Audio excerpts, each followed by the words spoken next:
আচ্ছা, আমরা তো অনেক সময় বলি যে আমাদের আজ রাতে ফ্লাইট ছিল অ্যান্ড পৌঁছাতে পৌঁছাতে সকাল হয়ে গিয়েছে। অর্থাৎ আমরা বলি না লাইক আমাদের ফ্লাইট ছিল রাত 2টায় অ্যান্ড সকাল 6টা বেজে গিয়েছে পৌঁছাতে পৌঁছাতে। তো কী হয়েছে এখানে যে রাতে ফ্লাইট ছিল অ্যান্ড পৌঁছাতে পৌঁছাতে হয়ে গিয়েছে সকাল।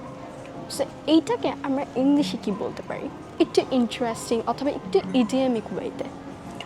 ওয়েল, এটাকে আমরা বলতে পারি red eye flight. Red eye flight. It means a late night flight that arrives early in the morning.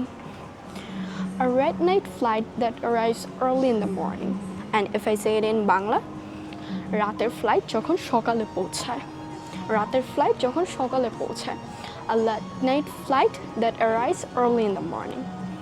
For example, we took a red-eye flight from Singapore to Dhaka. We took a red-eye flight from Singapore to Dhaka. অর্থাৎ এখানে কি বোঝানো হয়েছে অথবা কি মিন করা হয়েছে? এখানে মিন করা হয়েছে আমরা রাতের ফ্লাইট আমরা সিঙ্গাপুর থেকে ঢাকা পর্যন্ত একটা রাতের ফ্লাইট নিয়েছিলাম অথবা আমরা রাতের ফ্লাইটে এসেছিলাম। So we took a red-eye flight from Singapore to Dhaka. So, red-eye flight. Thank you for watching. Take care till then. Tada, assalamu alaikum.